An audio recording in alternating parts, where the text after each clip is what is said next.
बिस्मिल्लाहिर्रहमानिर्रहीम, अस्सलाम वालेकुम। आपका दोस्त सलमान हैदर। दुआ है परवरदिगार से कि उसने आपको और आपके अहले खाना को अपनी हिफ्ज़ो अमान में रखा हुआ हो। आज 29 अक्टूबर, लॉन्ग मार्च का दूसरा दिन। इब्तदा में ही बता दूं कि वीडियो बहुत अहम और इन्फॉर्मेटिव होने जा रही है, इसलिए दरख्वास्त ये है कि वीडियो को आपने मुकम्मल देखना है। कल के दिन से कुछ चीज़ें नथी करता हूं, फिर आपको बताऊंगा कौन से इदारे मजीद इन्वॉल्व हुए हैं, कौन सी चीज़ें जिसकी बिना पर यकीन हो चुका है कि इमरान खान साहब का ये लॉन्ग मार्च भी कामयाब है, इमरान खान का बयानिया भी कामयाब है। इमरान खान को हर तरीके से पजीराई मिलती हुई नज़र आ रही है। इमरान खान इस्लामाबाद पहुंचने से पहले बहुत कुछ अचीव कर चुका होगा, इस्लामाबाद पहुंचने के रास्ते में बहुत कुछ अचीव कर रहा है, यहाँ तक कि रात गए इमरान खान साहब का ये तकरीबन 12:30 बजे के करीब जो उनका खिताब था वो दाता साहब के ऊपर था। हालांकि वो कहते इस टाइम मुझे शादरा चौक पे पहुंचना था, लेकिन उन्होंने कहा आज के दिन का फेज़ यही होगा। अब आज से उन्होंने बाकायदा तौर पर दाता साहब से शुरू होना और फिर ऑनवर्ड मुरीद के तक उन्होंने जाना है या कामों की तक उन्होंने जाना है। तो बहरहाल इमरान खान साहब हर तरीके से कामयाबी के झंडे गाड़ते हुए नज़र आ रहे हैं। लेकिन कल के लॉन्ग मार्च का पहले दिन की वजह से ना, पहला दिन था, बहुत ज़्यादा डर और बहुत ज़्यादा खौफ था, और बहुत ज़्यादा डर खौफ की वजह से ना वाकई टांगें कांपती हुई नज़र आ रही थी। उसकी कुछ निशानियाँ सुन लें। शाह महमूद कुरैशी साहब वाइस चेयरमैन हैं, उनको प्राइम मिनिस्टर हाउस से जो साइफर गायब हुआ था उसकी जो ऑडियो लीक हुई थी उस पर एक इंक्वायरी काबीना डिवीज़न ने स्टैंड की हुई थी। FIA के ज़ेर तमाम उनको 1 नवंबर को 12 बजे तलब कर लिया गया। ज़ाहिर बात है पाकिस्तान तहरीक इंसाफ के वाइस चेयरमैन है, उनको एक प्रेशर है, वो तो है। इमरान खान साहब को इलेक्शन कमीशन के PK ने उन्होंने तलब कर लिया जी कि कुरम के उसमें उनकी एक्टिविटीज़ क्या और MNAs किस तरह कर रहे हैं, चाहे इसके इस्तीफे दिए हुए हैं, लेकिन बहरहाल जिस तरीके से भी है तलब किया जा रहा है। वजह क्या है? प्रेशर बढ़ाएंगे और बुलाएंगे वो नहीं आएंगे, बुलाएंगे तो वो गिरफ्तार कर लेंगे। असाब की गेम है जिसको PTI और इमरान खान से बेहतरीन तरीके से कोई खेलना नहीं जानता। ठीक है, इमरान खान साहब ने उन लोगों से प्रेस कॉन्फ्रेंसिस करवा दी कि जिनकी प्रेस कॉन्फ्रेंसिस का तसव्वुर भी कोई नहीं था। एक एक दिन में 10-10 रहनुमा करते हैं मुस्लिम लीग नून के प्रेस कॉन्फ्रेंस, इमरान खान के एक छोटे से खिताब और एक छोटे से एक्ट के ऊपर। जी हाँ, पहले PDM आ जाती है, फिर राना सनाउल्लाह साहब आ जाते हैं, फिर वज़ीर इत्तलाआत आ जाती हैं, फिर एहसन इकबाल साहब आ जाते हैं, फिर दाएं बाएं के लोग आ जाते हैं, फिर ख्वाजा आसिफ आ जाते हैं। तो खान साहब ने मुकम्मल तौर पर जैसे कहते हैं ना वो गरम गरम फ्राई पैन के ऊपर ना रखा हुआ पूरी PDM को। तो ये चल रहा है। तो ये सारी चीज़ों से अंदाज़ा लगाया जा सकता है कि इमरान खान साहब कामयाब हो रहे हैं, उनका बयानिया कामयाब हो रहा है। इमरान खान साहब कामयाब ना तो ये कश्ती में PTI की कश्ती में छेद डालने की कोशिश न की जाए। एक के बाद एक इंक्वायरियाँ, FIR, पेशियाँ, ये सारी इसी दौरान ही हो रही हैं। ठीक है जी, तो ये सब हो रहा है। दूसरी तरफ लॉन्ग मार्च की कामयाबी देखकर असाब इनके पहले ही ख़त्म है। कल मैंने आपको शाम में एक वीडियो की थी कि बाकायदा तौर पर वजारत इत्तलाआत की तरफ से ये कहा गया चैनल्स को कि आपने डाउन प्ले करना है इमरान खान के लॉन्ग मार्च को। 2 चैनल जो कर रहे थे, बोल कर रहा था और एयर वाई कर रहा था, उनके लिए केबल ऑपरेटर्स को कह दिया गया या तो उनको गायब कर दें या बहुत एक्सट्रीम पे ले जाएं। पाकिस्तान में हर बंदे के पास तो वो TV नहीं है ना जिसके 50 चैनल से ज़्यादा चैनल हो, तो बहरहाल वो कर दें, ये हुआ। लेकिन उसके बाद बाकायदा तौर पर रात गए पैमरा का नोटिफिकेशन आ गया। पैमरा का नोटिफिकेशन ये रेगुलेटरी इदारा है, और उस नोटिफिकेशन के मुताबिक बराह रास्त इमरान खान साहब के इस लॉन्ग मार्च की कवरेज से तमाम चैनल्स को रोक दिया गया। अब जिनकी ख्वाहिश नहीं भी थी इमरान खान साहब का लॉन्ग मार्च दिखाने की, वो अब इसको बेस बनाकर लॉन्ग मार्च की कवरेज नहीं करेंगे। तो ये एक और बात की गमाजी है कि इमरान खान साहब का लॉन्ग मार्च कामयाब नहीं, कामयाब तरीन होता हुआ नजर आ रहा है, जिसकी बिना पर पैमरा खुद एक्टिव हो चुका है जी। ठीक है जी, ये भी चीज़ हो गई। अब ज़रा कुछ और सुन लें इमरान खान के बयानी की कामयाबी। ये सारी चीज़ें आपका जानना बहुत ज़रूरी है, आपको पता हो। ऐसे नहीं ना कि मैं आपको 2+2 4 चीज़ें बता दूं इमरान खान साहब की तकरीर में खिताब के, नहीं, मैं बैक एंड पे जो चीज़ें चल रही वो आपका जानना बहुत ज़्यादा ज़रूरी है। इमरान खान को एक कामयाबी मिली है और बहुत ही तगड़ी कामयाबी मिली है, बहुत ही तगड़ी कामयाबी मिली है। कल सुप्रीम कोर्ट बार का इलेक्शन था और यह बयानिए की कामयाबी होती है, मैं आपको बता दूं, जिसमें बहुत अरसे से ना आसमा जहांगीर ग्रुप जिसको नून लीग सपोर्ट करता है वो ही कामयाबी हासिल कर रहे थे। आपने देखा होगा आजम नज़ीर तारड़, एहसन भोन साहब जो थे वो उसके सुप्रीम कोर्ट बार के उसके सदर थे, तो वो थे। सुप्रीम कोर्ट बार का इलेक्शन हुआ जी, ये बयानिए की, हालांकि मरकज़ में नून लीग की PDM की हुकूमत है। ठीक है जी, उस मौके पर यह शिकस्त मिलना कोई आसान काम नहीं है। ये बयानिए की फतह है, जुडिशरी के अंदर, वकला तंजीमों के अंदर यह बयानिए की फतह है कि पीटीआई जिसको सपोर्ट करता है, हामिद खान ग्रुप, जी हाँ, हामिद खान ग्रुप के सीनियर वकील हैं आबिद जुबैरी, वो सुप्रीम कोर्ट बार के सदर मुंतखब हो गए हैं, वो इंतखाब के अंदर जीत चुके हैं। यानी मतलब है कि आने वाला जो दौर है ना, वो पीटीआई का है, वो इमरान खान साहब का है। इस बात को अपने जहन में रखना है। हाँ जी, अब आ जाऊँ खुर्रम लगारी वाले केस के अंदर। इवन कल रात मैंने 10 बजे तक न्यूज़ को जब सिर्फ ऑब्जर्व किया ना, तो खुर्रम लगारी फैक्टर बहुत चल रहा था। खुर्रम लगारी ने तो पूरा प्रैंक कर दिया। यही खबर थी ना, पूरा पीडीएम, पूरा मीडिया कल सुबह से जो शोर वावेला मचा रहा था कि पीटीआई के अंदर बहुत बड़ा डंट हो गया है, खुर्रम लगारी 5 अपने दीगर एमपीएस के हमरा पीटीआई को छोड़ रहे हैं, और फिर बहुत खुश हो गई कि शायद परवेज़ इलाही की हुकूमत जाने वाली है, पंजाब से पीटीआई ख़त्म होने जा रही है, दोबारा से नून लीग की हुकूमत आ रही है, ये एक ग्रुप है, ये लोग तमाम छोड़ के जा रहे हैं, वोटिंग हो जाएगी और फिर ये सब हो जाएगा। थोड़ी देर बाद प्रेस कॉन्फ्रेंसेज आना शुरू हो गई। खुर्रम लगारी ने जिन 4-5 अफराद का कहा था वो मेरे साथ है, वो तमाम ने कहना शुरू कर दिया, पागल है ये बंदा, ये हमारे साथ है ही नहीं, हमसे कोई मसला ही नहीं, ना ही हम इसके हवाले से कोई इस्तीफ़ा दे रहे हैं, इसके साथ कोई, हम पीटीआई के साथ थे, हैं और रहेंगे। इमरान खान ही हमारा रहनुमा है, इमरान खान ही हमारा सरबराह है, परवेज़ इलाही भी हमारा लीडर है, इमरान खान भी हमारा लीडर है, हमने तो कहीं जाना ही नहीं है। तो ये सब चीज़ों के इवन खुर्रम लगारी के बाप तक ने भी कह दिया मेरा बच्चा चरिया गया। अच्छा, रात गए क्या हुआ, मैंने आपको बोला ना, ये बंदा हमेशा ब्लैकमेल करने की कोशिश कर रहा है। एंड इब्नुल वक्त है ना, उस वक्त बात करता है जब सबसे ज़्यादा पार्टी को ज़रूरत हो। तो कल इमरान खान साहब ने 5 के 5 एमपीएस को खुद फ़ोन करके पूछा, उन्होंने कहा नहीं सर, ऐसा कोई भी मामला नहीं है, आप पार्टी के सरबराह हैं, हम आपके साथ खड़े हैं। रात गए जी, खुद गाड़ी ड्राइव करते हुए खुर्रम साहब की वीडियो आ गई, खुर्रम लगारी साहब की। उन्होंने कहा जी मैं तो मोहन इलाही की क़यादत में इमरान खान साहब के काफ़िले में उनके साथ साथ शरीक हूँ, अब बोलें क्या करना है।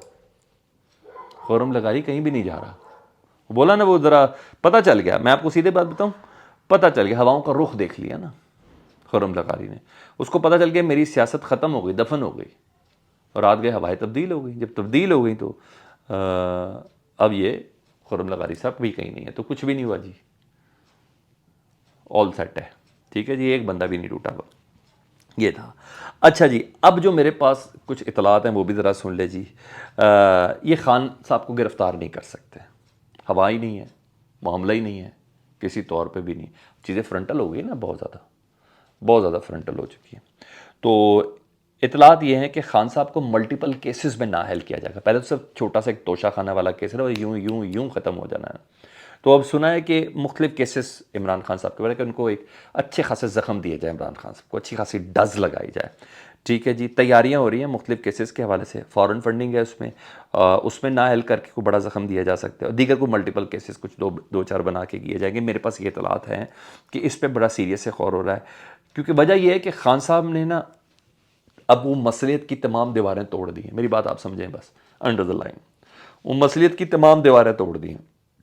वो बैकडोर राब्ते, चैनल्स, गुफ्तगू, फलाना, नेगोशिएशन, ये वो डील बील, ये सब ख़त्म हुई हुई है, और ये बड़ी डेंजरस सूरत है। अभी मैंने बात करनी आपसे, बहुत ख़तरनाक है वाकई। पाकिस्तान की 74-75 साल तारीख में इतना ज़्यादा सख्त वक्त और हसास मौके नहीं आए हैं, बखिए उधड़ गए हैं, इदारों के भी, इदारों की साख के हवाले से बता रहा हूँ, सियासी जमातों के भी, अपोजिशन के भी, पीटीआई के भी, तमाम के, और हमें बहुत होश का नाखुन लेना है। आता हूँ भी उस तरफ, और लेकिन बहरहाल ये तमाम चीज़ें हैं। सलमान इकबाल साहब ने बाकायदा तौर पर अपना पहला रिस्पॉन्स दे दिया जी, और रिस्पॉन्स मैं उसी तरह ही आपको आपके सामने रख देता हूँ ताकि आपको पता चल जाए कि उस बंदे का मौका भी तो ज़रूरी है ना, जब पूरे का पूरी हुकूमत ही लग गई उनके पीछे। DGISPR ने भी कहा उनको शामिल तफ्तीश करना चाहिए। उनका जल्दी से सुना देता हूँ जी। उन्होंने मुकम्मल तौर पर जिसे कहते हैं दड़न तख्ता कर दिया। उन्होंने कहा मैं अपने भाई अरशद शरीफ के बेमाना कत्ल से कितने सदमे और दिल टूटे हैं इसका कोई अल्फाज बयान नहीं कर सकता। सलमान इकबाल ARY के प्रेसिडेंट कह रहे हैं जी। अरशद की वफात पर पूरे पाकिस्तान आलमी सतह पर सहाफ़त के लिए एक बहुत बड़ा नुकसान हुआ है। अपने कैरियर के आगाज़ से लेकर मैंने हमेशा अपने लोगों की हिफाजत की है, अपनी पूरी कोशिश की, और किसी चीज़ से इनकार नहीं कर रहे, और इसकी ज़मानत दे सकता हूँ। पाकिस्तान में साफ़ी बनना आसान नहीं है जी। बरसों के दौरान हमने अपने मुल्क के दहशतगर्दी के खिलाफ जंग में बहुत से साथियों को खो दिया है। हम आज तक इनके ख़ानदानों की हिमायत जारी रखे हुए हैं। इससे पहले भी वो कह रहे हैं जो जितने भी शौहदा थे हम उनकी हिमायत जारी रखे हुए हैं। अरशद की जान को ख़तरात लाहक थे, इन्होंने तहफ़्फ़ुज़ के लिए हुकूमत के तमाम मुतल्लिका शुबों से बार बार तहरीरी अपील की थी। ठीक है जी, सलमान इकबाल कह रहे हैं इनको मदद मिलने की बजाय इनके ऊपर मुकदमे दर्ज किए हुकूमत ने, बगावत के मुकदमे दर्ज किए, मुतअद्दिद FIRs इनके ऊपर दर्ज की और गिरफ्तारी के वारंट के साथ साथ बार बार इनको निशाना बनाया गया, जिसकी वजह से इन्हें पाकिस्तान छोड़ने का मुश्किल इंतखाब करना पड़ा। कहते हैं दोस्तों साथियों के तौर पर हम इसके इंतखाब के साथ इनके लिए खड़े हुए, मेयारी तरीक़ाकार पर अमल करते हुए हमारे दफातर ने इनकी मदद की, चाहे दुबई में हो चाहे पाकिस्तान में हो, हमारे दफातर ने इनकी मदद की। वो अपने सफरी मंसूबों के साथ दोस्त की मदद करना कब से जुर्म है? उन्हें कहा अपने दोस्तों की मदद करना जुर्म कब से बन गया? मैंने किया है जी। उन्हें कहा हुकूमत अप्रैल 2022 से, जब से इक़्तिदार में आई है हुकूमत, आने के बाद से सलमान इकबाल कह रहे हैं मेरे खिलाफ एक गंदी मुहिम चला रहे हैं। कभी मुझे सोने का स्मगलर कहते हैं, कभी असले का सौदागर कहते हैं। दीगर चीज़ों के अलावा इसका आगाज़ मरियम नवाज़ ने किया था, वो जो माइक शाइक साइड पर फेंक दिया था। और ये मुहिम मौजूदा हुकूमत के वज़रा के तहत जारी है। FBR मेरे पीछे लगाया, FIA मेरे पीछे लगाया, पैमरा के ज़रिए चैनल बंद कराया, SCCP को मुझ पर सियासी हमला करने का हथियार बनाया गया, मेरे खिलाफ मुतअद्दिद FIR हैं, वारंट गिरफ्तारी और गद्दारी का मुकदमा मेरे पर जारी किया गया। मुझ पर इन गैर ज़रूरी हमलों और PML हुकूमत की तरफ से सहाफ़ियों पर जुल्म सितम ने मुझे अपनी हिफाजत के लिए खौफजदा कर दिया। ये सलमान इकबाल कह रहे हैं मुझे खौफजदा कर दिया और गुज़िश्ता 6 माह से मैं पाकिस्तान वापस नहीं आ सका। अरशद के कत्ल के हवाले से हाल ही में वज़ीर दाखिला राना सनाउल्लाह की तरफ से मुझ पर लगाए गए बेबुनियाद इल्ज़ामात हैं। इसी मुहिम का ये तसलसल है। मैं वाज़ेह तौर पर कहता हूँ कि मेरे भाई के खिलाफ होने वाले बेहमाना फेल में मेरा कोई दखल नहीं। मुझे दुख और सदमा है कि अभी तक कोई कमीशन नहीं बनाया गया और इसकी बजाय हुकूमत मुतअद्दिद प्रेस कॉन्फ्रेंस कर रही है जिसमें ज़ाहिर करते हैं कि मैं एक साजिश का हिस्सा हूँ। इनकी मौत पर इस तरह सियासत करना मकरू है जिसमें कहा गया कि मुझे कत्ल की तहकीकात में शामिल किया जाए। अरशद की मैं कत्ल की तहकीकात की आज़ादी पर यकीन रखता हूँ। PML की हुकूमत मुझसे जो भी सवाल पूछे मैं जवाब दूंगा, लेकिन PML की हुकूमत पर मैं यकीन नहीं रखता। मैं अक़वाम मुत्तहिदा के इंसानी हकूक़ के दफ़ातर के ज़ेर निगरानी आज़ादाना तहकीकात का मुतालबा कर रहा हूँ और मैं यकीनन इस तरह की किसी भी तहकीकात में अपना मुकम्मल ताउन फराहम करूँगा जिसमें अरशद शरीफ के कत्ल के पीछे मुकम्मल सच्चाई का पता लगाने की कोशिश की जाए ताकि ज़िम्मेदारों को इंसाफ के कटहरे में लाया जा सके। Yes, this is response.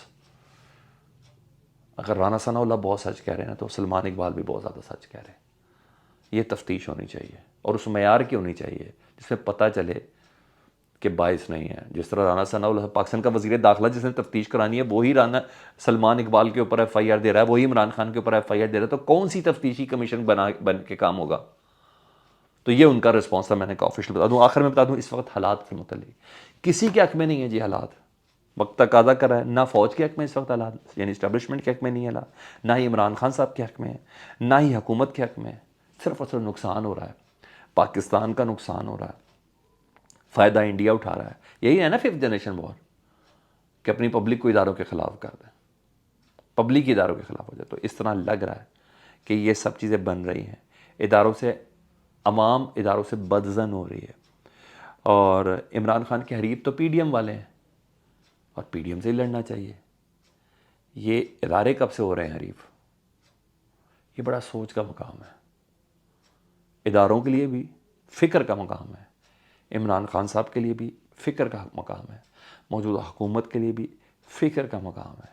Please थोड़ा ध्यान करें, प्लीज़ ये जुड़े हुए हाथ हैं, थोड़ा ध्यान करें। ये पाकिस्तान की बका का मसला है। अब एक किरदार भी ऐसा नज़र नहीं आ रहा जो मुसालत करे। मैं माजी की मिसाल देता हूँ। चौधरी निसार साहब एक ऐसा किरदार होते थे, वो मुसालत करा देते थे। एक बंदा भी ऐसा मौजूद नज़र नहीं आ रहा कि जो सिचुएशन को सुलझा दे। बिल्कुल बंद गली की तरफ जा रहे हैं, उलझाई जा रहे हैं, उलझाई जा रहे हैं, उलझाई जा रहे हैं। और ये उलझाने वाले करैक्टर ना, ये बहुत ख़राब है। इन तमाम एलिमेंट से मुतल्लिक इमरान खान साहब को भी सोचना है, मुक़्तदर हलकों को भी इससे मुतल्लिक सोचना है ताकि पाकिस्तान किसी बड़े नुकसान का मुतहम्मिल ना हो। इंडियन स्क्रीन पे हमारी बात होती है ना, हमें बड़ा दुख होता है, बड़ी तकलीफ़ होती है। अपना बहुत ख्याल रखें। अल्लाहुम्मा सल्ली अला मुहम्मदिन व आले मुहम्मद।